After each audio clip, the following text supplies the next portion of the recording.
And I think the most healing thing is to be able to tell your story, to be able to talk about it, to be able to put it out there in the world and have it believed. And, that's one of the first steps, I think, towards healing is being able to tell your story. Welcome to the TheoTherapist Podcast, where theologically trained licensed therapists share health and healing conversations. Join our host, Dr. Trice for conversations about real-life issues from both theological and therapeutic perspectives. Hello there, and welcome to the TheoTherapist Podcast. I'm Dr. Trice, your host. We are on season 4. Today is episode 2 of the TheoTherapist Podcast, and we are so glad that you're joining us today. We have another great, awesome guest for us today, and so I am glad that you're here. I do want to encourage you to like, share, and subscribe, as well as follow all of our pages. Definitely make sure your friends know about this particular podcast and share some of our episodes and our clips so that others can kind of get a sense of where we are and what we're sharing. So thank you for your attentiveness today. Today's topic is one that I think is just going to draw in so many people. We have some personal account, but we also have some very real, helpful information for those out there who might be meeting at this intersection that we're discussing today. So the topic for today's podcast is emotional healing after church hurt or spiritual abuse. And we have an awesome guest with us today. We have the Reverend Rebecca Craig, MDiv, who is coming to us. She is a ELCA, in other words, Lutheran pastor. She's an artist. She's a former Disney feature animation story developer, graduate with a journalism degree from University of Nebraska. And she just brings so many different elements of storytelling to us. She's also an author. She has 2 great books, and she's also illustrated a book. Her first book, Once Upon a Nightmare, Through the Looking Glass of Narcissistic Abuse. And we can't wait to hear more about that from her today. But she also has her latest book just released in the past week. And that book is called Through Her Eyes, Biblical Women Speak. We want to talk to her about that today as well. Lastly, she also illustrated a children's book. I mean, what isn't she doing, right? When does she have this time? I don't have it, but she has it. She illustrated a book called Monty, A Tale of No Tale, which I'm curious to hear about how that even started and how that came to be. But we want to thank you, Rebecca, for being with us today. Welcome to the TheoTherapist Podcast. How are you? I am doing well. Thank you. And thanks for having me. I'm so glad that you're here. I mean, from children's books to narcissist abuse. That's going to be an interesting story arc, I'm sure. Well, I started out in making animated movies for children. So, the children's book thing seemed a little bit natural. But yeah, then the arc actually gets covered in my first book.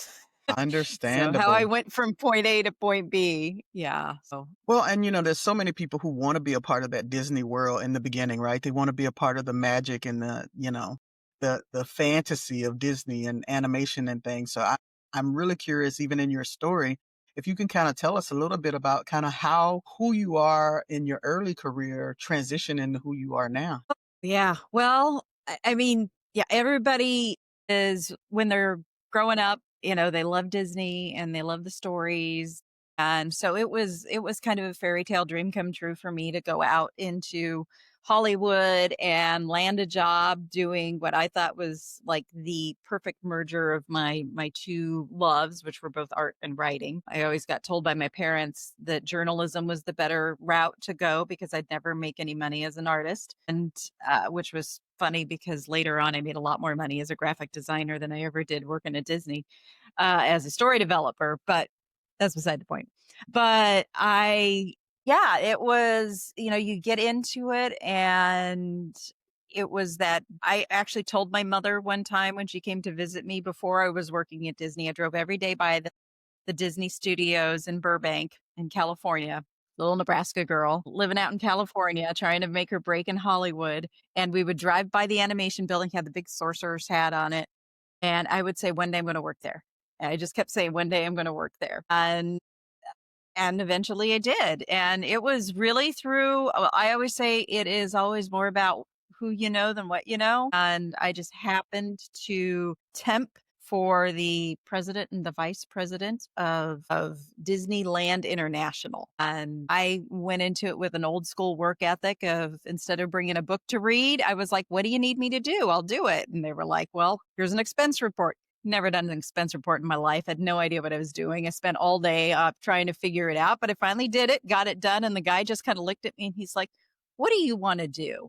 And I was like, well, why? And he goes, I have never had a temp come in here and actually try to do the job. And I was like, oh, okay. And he's like, I would hire you if I had a position open, but I don't. What do you want to do? And he got me an interview over at HR at Disney, feature animation, because I said I wanted to do story development. 6 months later, I was working in story development, but Right place, right right. time, Yep. right Right. words. Yep. Just that was how it worked. And eventually kind of what happened was I also learned the hard way that just working hard and doing your job really well is not what gets you promoted. You got Right. to play a game. Unfortunately. You got to do the backstabbing. You got to do that kind of stuff. And I just finally was like, that's not who I am. And I don't want to play that game and I don't want to be that. But I also don't want to just sit here, you know, this job for the rest of my life doing just, this particular position. I wanted to move on up. And so I ultimately decided to leave rather than engage in some of those tactics to get ahead, and wound up getting into marketing and advertising, which Okay. was great, except for the fact that what I wound up doing was working for a bank that wound up being one of the, how should I put this? The top 10 culprits in the 2008 financial crash. Okay. And, one of my comments in that was, well, they had me marketing and creating all these materials for these subprime loans, these no documentation, no down payment. And I kept going, I don't know a whole lot about the mortgage industry, but this seems like a bad idea. And they kept telling me, no, it was great for people who were self-employed. And I was like, all right, I don't know. And then I went back home. After that, I had, I guess you might say, and I went before the crash, but I went home in 2001, right before 9/11.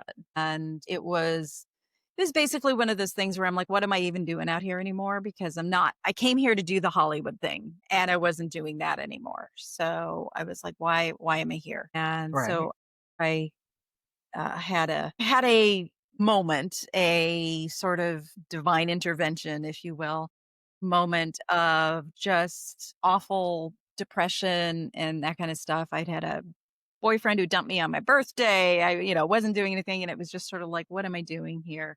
And I had this just overwhelming sense and feeling that I was supposed to leave LA and go back home. And I was like, okay. So I did that and just picked up and left, and they let me take my job with me. And I was doing fine back in Nebraska for about 3 years. But like I said, then 9/11 happened, and that really I had a friend who died in that. And that affected me in some strange ways. And one of them was kind of that whole, what am I doing with my life? Just that. What am I doing? I get up every morning, I walk across the hall to do my job, and it's just so I can make some rich dude richer. And I was like, I don't think that's what I want. And eventually that led me to, I'd always had an interest in religion and theology and things like that. I never saw myself as a pastor ever. That was like, but I was, Most don't. yeah, I was really interested in that stuff, and I loved ancient cultures, and I loved history, and I loved all that kind of stuff. And eventually my pastor finally was like, have you thought about seminary? And I was like, why would I do seminary? I was like, that would make me a pastor, and I don't want to be a pastor. I can't be a pastor. There's no way I should be a pastor. I'm the last person who should be a pastor. I should not be telling other people how to live their lives. My life is too big of a mess. You see the smile on my face. There's a Yep. kindred spirit. There's Yep. Yep. something I that was like, resonates. Yeah, I'm like, there is no way I should be telling other people how they should live their lives or do anything. But it was one of those situations where every excuse I made literally just got, thrown away. And I finally went to visit Luther Seminary up in St. Paul, Minnesota. And during that visit, I just sat there in one of the classes and went, this is where I'm supposed to be. It was just that Absolutely. simple, like, no, this is where I belong. This is what I'm supposed to do. So here I am. As I listen to your story, there's so many resonating points of kind of our similar journeys. And, after the podcast, I'll tell you about how I got into the record industry through that same, I'm going to work here one day kind of mentality, that whole mindset, all the way up until the point of, hey, I guess I'll surrender to this ministry thing, from a visit, going to seminary, sitting in McAfee School of Theology and going, I'm supposed to be here. So it's so interesting how these parallel processes, sometimes just pull us into whatever our next season is and kind of whatever is ahead of us.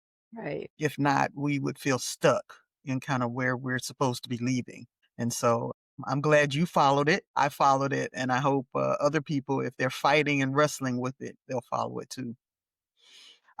So tell me about your first book and kind of, what brought that toward the forefront for you? What brought that Yes. into in the So, present being for you? so my first book was Once Upon a Nightmare, through the looking glass of narcissistic abuse, and that is a memoir that is about primarily my extrication from a marriage from a narcissist and how that played out because he wound up going to federal prison. And I mean, it was one of those things that were, as I was going through it, people would just sit there and go, this is crazy. They're like, this is like a Lifetime movie. And they would sit there and they would say, well, you need to write a book about this or something. And I sat there and I would go, there is no way I am writing a book about that man because he would sue me to oblivion because that's what narcissists do. And then in 2022, I got word that he had passed away. And that kind of opened a door. And I was at lunch with a colleague of mine, and she was reading some of because part of what my healing through that process, that divorce process, was art. And so it was really hard for me to talk or write about everything I had been through, but I would lay everything out. I would tell my story on canvas and I would just paint it out. And she was like, looking at a blog I had done that was an art blog with all my artwork and had little explanations of the paintings and what they meant and that kind of stuff. And she said, you should go on an art tour and give speeches and stuff and talk about this. I think it would help a lot of people. And I sort of was like, that sounds like an awful lot of just out there, kind of, I was like, I don't know that I have what it takes to do that. I said, but I do know I have what it takes to write a book. And she went, perfect, do that. And so every chapter actually in my book is themed around one of my paintings. So like, Okay. each chapter is, like this chapter is called Puppet Master and the painting is then this page is, my Puppet Master painting, which you can also kind of see right above me. And inspired, strangely enough, by lots of like fairy tale, fantasy, Alice in Wonderland kind of stuff. And so my book actually brings together a lot of the comparisons and connections between fairy tales, faith, and narcissistic abuse. And what just kind of that rabbit hole of, a wonderland of gaslighting and lies and this just altered reality that you start living in when you're in that kind of a relationship. And so that was kind of the theme I took and ran with for my book. And it just kind of goes through that process. But I also highlight some of not just my own personal journey of this, but, how you can kind of start recognizing what some of these traits are in narcissists and how the church responds and deals. And in my case, I was very lucky that in my first congregation, they were very, very supportive. But it was partly because he went very publicly crazy and it was very clear, what was going on. as opposed to a lot of times also I've been on the other side of it where when you have a narcissist in the church who is abusive, how they can use the church basically as sort of a shield. And also being a pastor and getting divorced is kind of a tricky little realm because there are so many things that go on in your head of I can't get divorced. We're not supposed to get divorced. That's not what God wants. That's not, all of that. And I had to really work through a lot of those issues. And I really wanted this to help other women who are coming out of religious backgrounds that tell them you're supposed to stay in these marriages because you made a vow till death parts you. And it's kind of the light bulb that went off for me finally was that that vow had more to it than just stay in this until you're dead. It was you're supposed to love, honor, and cherish. And none of that was going on. And I'm like, no, this is not that. That vow was violated and that vow is over and done with already. And it was actually over and done with the day I got married. I just didn't know it. And so to help other women, especially, and, in some cases, men, it's not just women, but it's more prevalent, I think, with women being in these relationships and feeling stuck and feeling like they can't get out because religion tells them, no, you got to stick it out. You've got to be the dutiful, submissive wife. And he And tried to use that that's against me. Definitely. and that is something that a narcissist would do, right? Use any and every opportunity to kind of keep you submissive and under control. The primary guiding question we have for today's podcast is, what are some ways that we can begin to emotionally heal after, being in a relationship like this, and particularly one that sometimes a church congregation might sanction Right. or encourage you to stay in when it's not healthy for you, nor is it going to help your soul thrive. Right. I'm wondering for you, you mentioned identifying kind of now you can see and identify some ways that spiritual and emotional abuse are used in relationships like this. Would you speak to some of that for us? Yeah. So, I mean, obviously, there are the obvious ways it gets used, which is to make women say, you're supposed to do what your husband wants you to do, and you're supposed to stay in this relationship, and blah, blah, blah. That's one of the ways it gets used. But also, legitimately, he did not think I would ever divorce him because I was a pastor. He was like, there is no way she is divorcing me. And he would use, and he would occasionally use Bible verses and things like that to be like, you're supposed to do what I tell you. You're supposed to give me, what I want when I want it and all this kind of stuff. And I would just turn and I would look at him and I would just go, are you really trying to tell me, the pastor, how to understand those passages? So it didn't work with me the way it would have maybe worked with some other people who aren't nearly as well versed in that. But, and there is, when you're in a situation, so beyond even just my marriage, like when you're in a situation with other pastors who are in positions of power, who are abusive, that is such an awful thing. And it happens so frequently. I think we don't have any idea how often it happens. And I can honestly say that I've worked closely with four male pastors. I would say only one of them was not abusive in some fashion. And the others were, and it's sometimes it's subtle, and other times it is just out there in the open. But they're usually so charming and so beloved, Charismatic.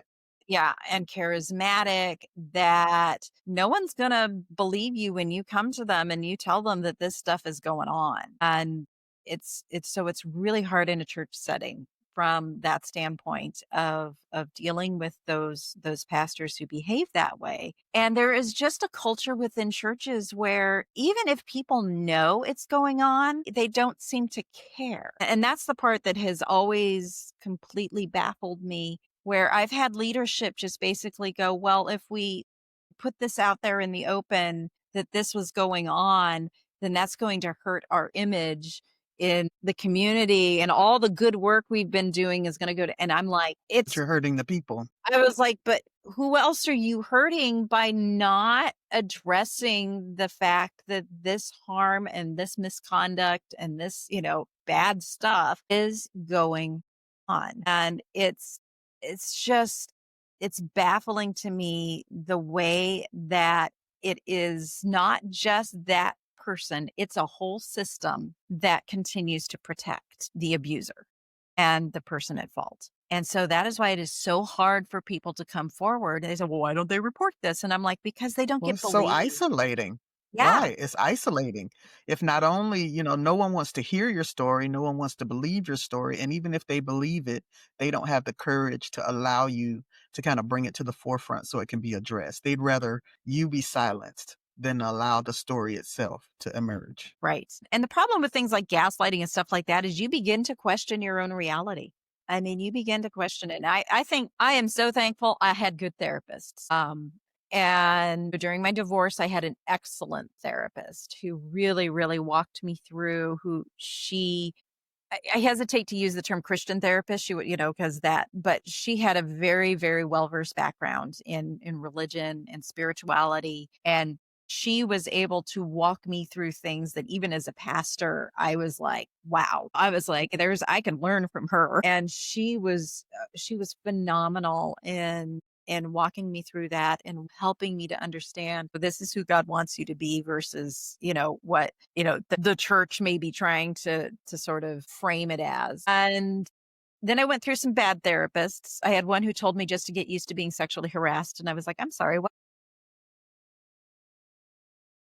Not all therapists are created equal. No. So you got to be discerning in your therapist. But then I found another one finally who, in one of my last kind of issues that I was dealing with, was I came, I had this. There was an incident that happened, and I was like, I have got to find a therapist because I need to work this out with somebody. And the way that another pastor was responding and dealing with me in response to this incident it was very, I was once again kind of in that wonderland of how is this, what? And I was questioning my own self-worth. I was questioning, am I the one overreacting? What's wrong here? And God bless him. He just finally said, you do realize this is classic abuse and he is being abusive. And I was like, now that you mention it, Naming it.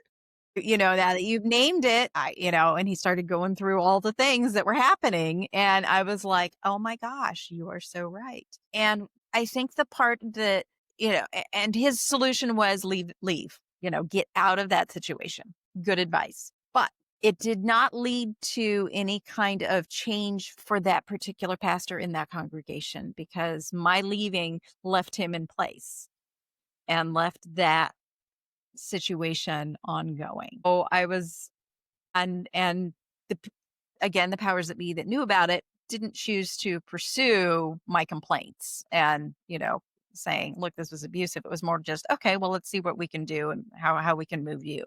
And yeah. And in retrospect, I'm like, I don't know that that was the right way to handle that, but how to heal from that though, the number one thing is time, but also again, have a good therapist and tell your Find a story. community.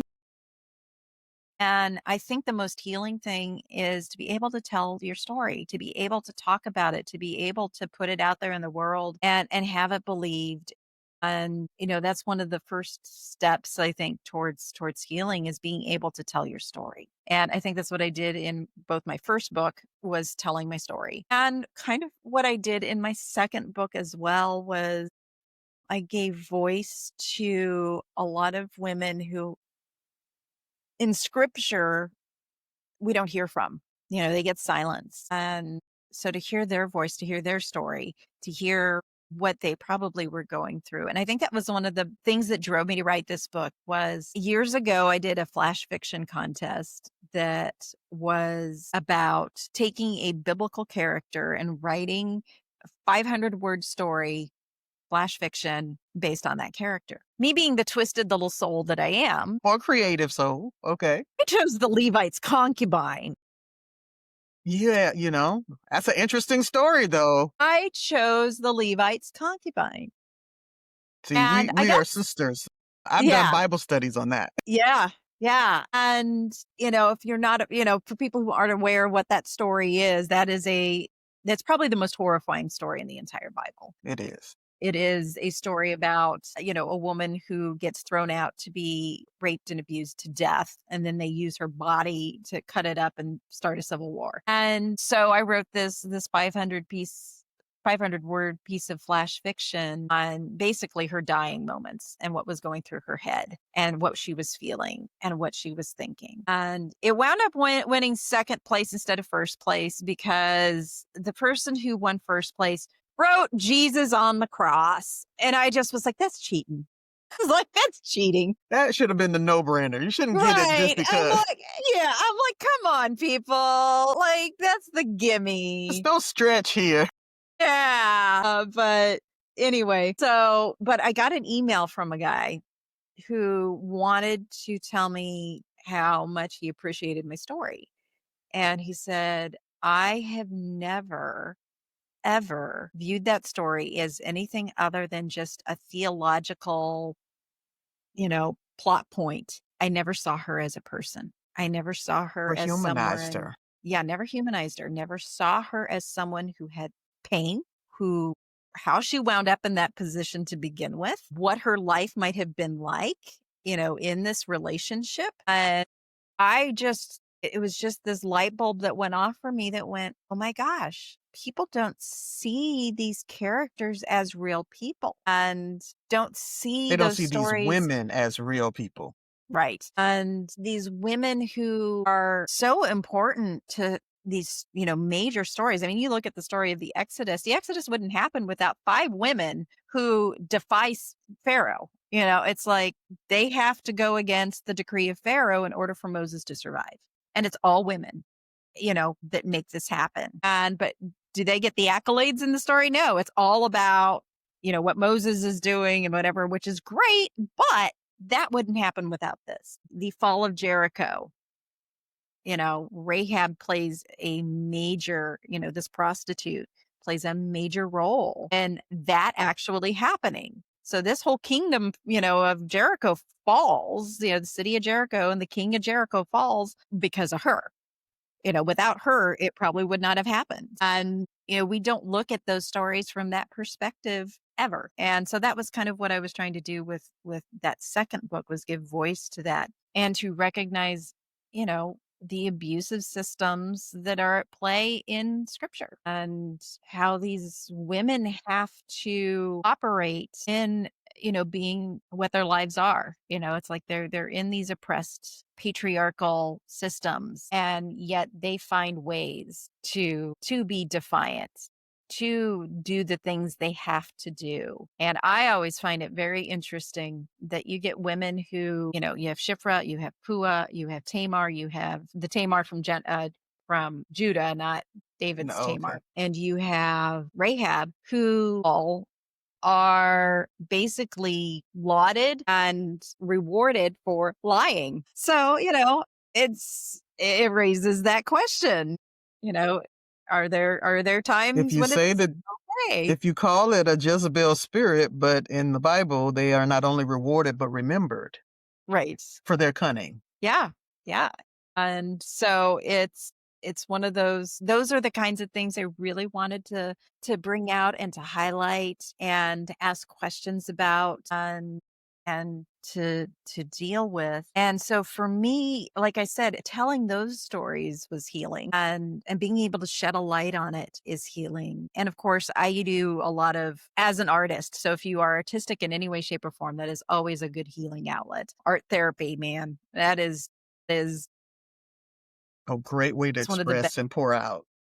one of the best ways to express and pour out. But number one, I would say, is being able to tell your story and being able to tell it in a safe way, where when you tell it, you aren't met with all of the people then coming after you, because that's why they stay silent, because especially in churches, because those communities, I mean, if you look at like what happened with, is it John MacArthur's church, where the wife was talking about how abusive this guy was and whatever, they excommunicated her for divorcing him. And then he winds up going to prison, and they do a whole prison ministry around this guy to help him, and never go back and apologize to her. And not that No she would redemption want, story for her. yeah, yeah, Not that anybody, not if I were her, I wouldn't want to go back anyway, but it's that having to find your healing and your wholeness and being able to tell your story in those safe places and to get to that point where those communities you just have to let go of and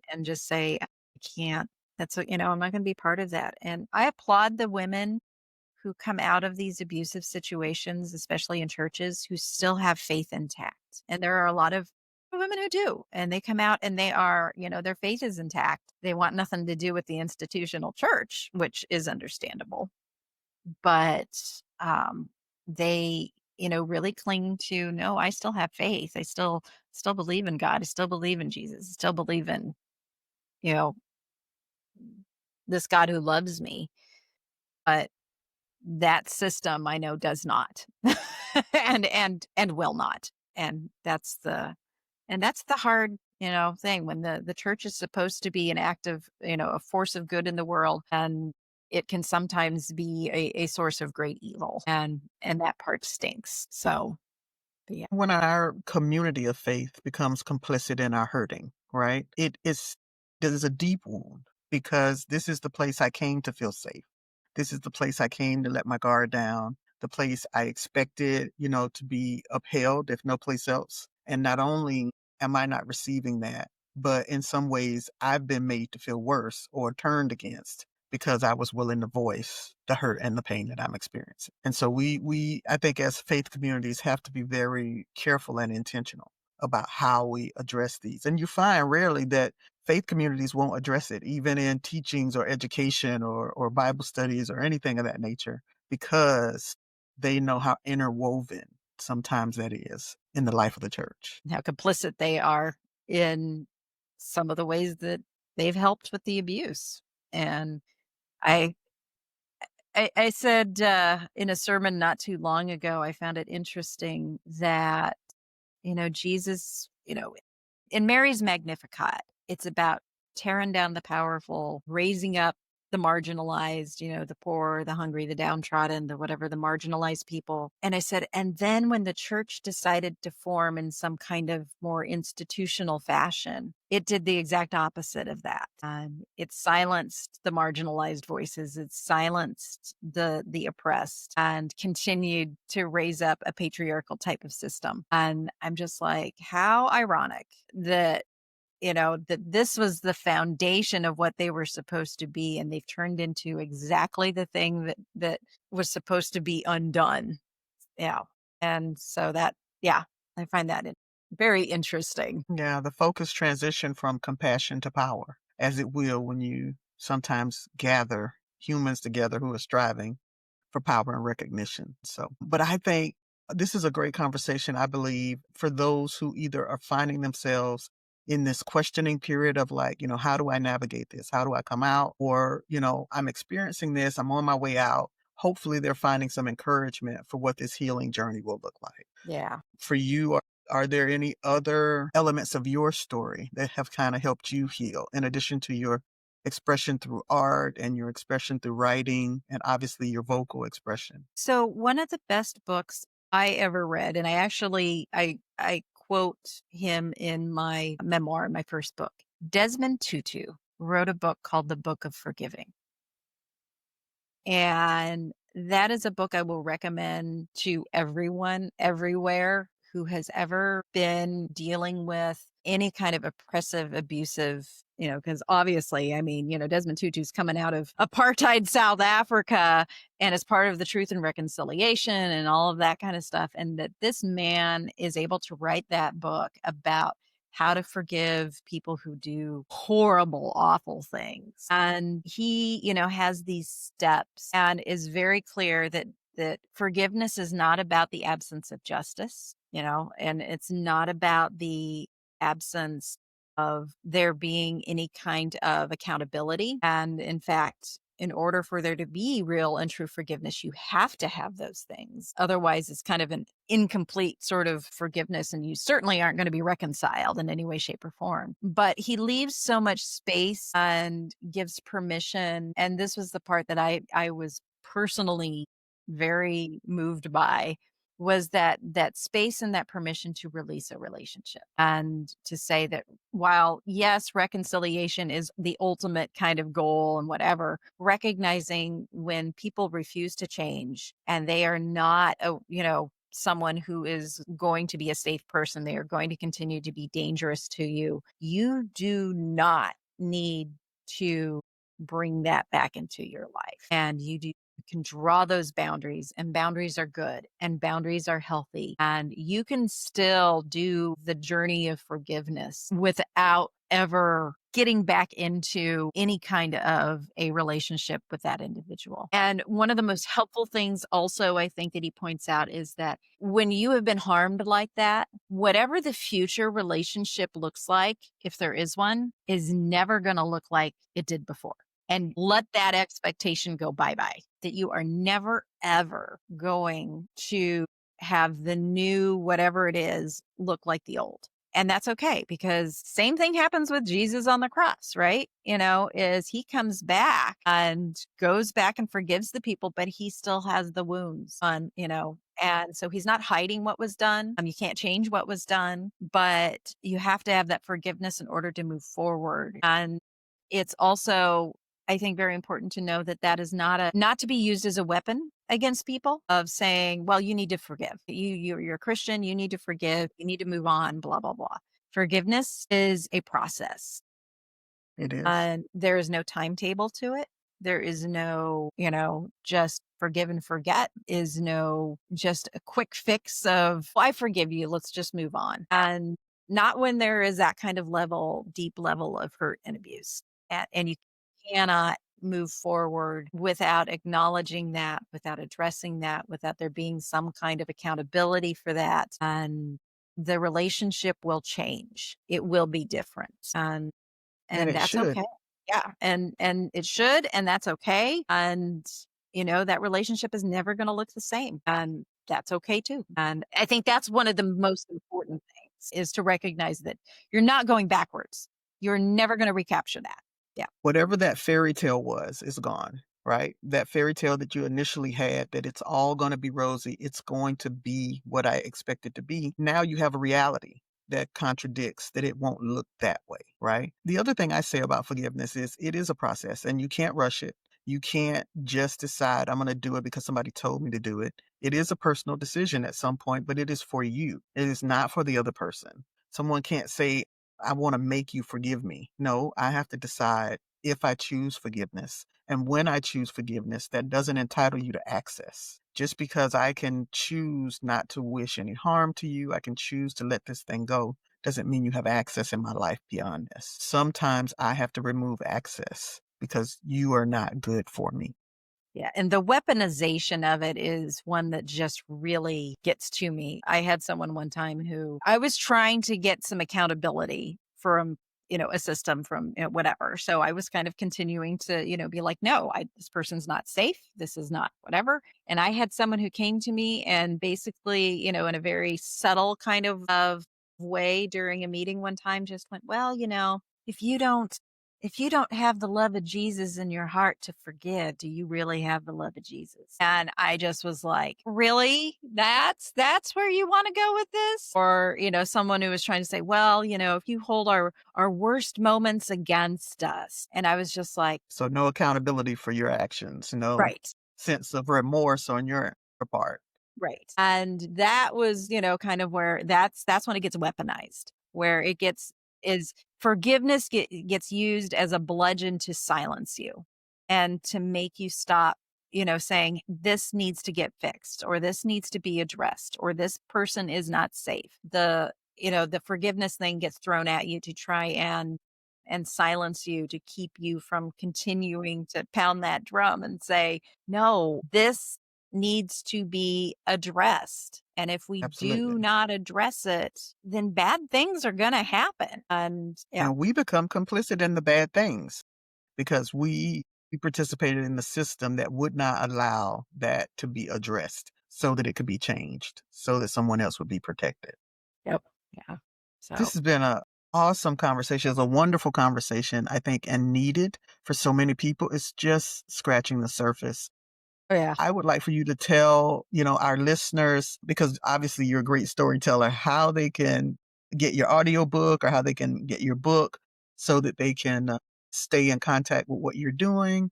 Just tell them how they can find you and what to pick up from you. Sure. Well, I mean, I have my website, which you can always, find anything you need there, which is RebeccaJCraig.com. Has my books, has my art, has all of that. You can, if you want to go, buy my book, you can, of course, for the first one, my publisher, unfortunately, only goes through Amazon. So the only way to get this one right now is either to contact me personally to send you a copy, which I'm happy to do, or you have to buy it through Amazon. The audiobook is also available on Amazon through Audible. And then my other book is Through Her Eyes, Biblical Women Speak. You can find this one pretty much anywhere online books are sold, for one thing. So if you go to Barnes and Noble, Amazon, Bookshop, pretty much any of those places. I even found one on eBay the other day, and I was like, how does eBay have it after it's only been released for a week? But because I had somebody in Australia that was trying to buy my book, so I looked to see where you could get it if you lived in Australia. And so you can get it pretty much. And my audiobook for the moment is only available on Audible. I am hoping after about the 90-day kind of exclusive window that you do with Audible, I hope then to have it available in places like Libby. And so you can get it out of the library. And of course, because this is through Ingram, you request your library carry it, that they can purchase a few copies and they can get it for you.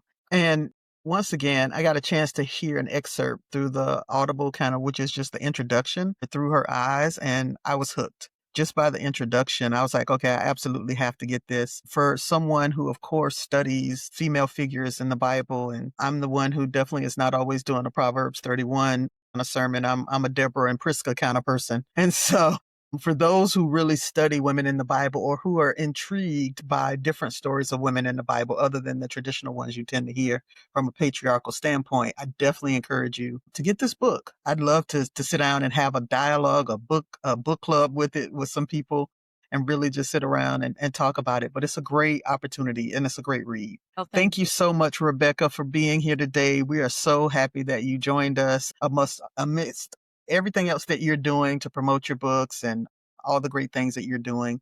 We wish you well, we wish you peace, and we wish you thriving. Thank you. Same to you. Awesome. Once again, thank you so much for joining the TheoTherapist Podcast. We will be back with another episode soon, and we hope that you'll tune in. Make sure that you like, subscribe, and share our podcast information. Also, visit us on our website, TheoTherapist.com. There you can see past episodes. You can also read our blogs and check out some gallery information that we have for you. Take care of yourself and be well. Church and ministry leaders, join us for mental health response training with Dr. Trice Glenn.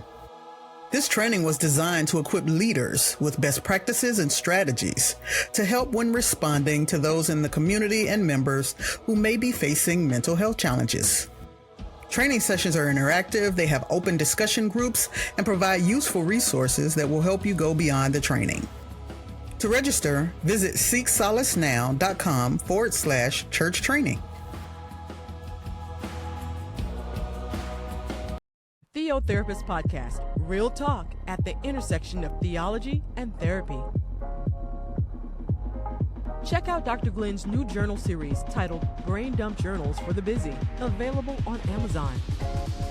Visit our websites for more information at thetheotherapist.com or catriceglenn.com.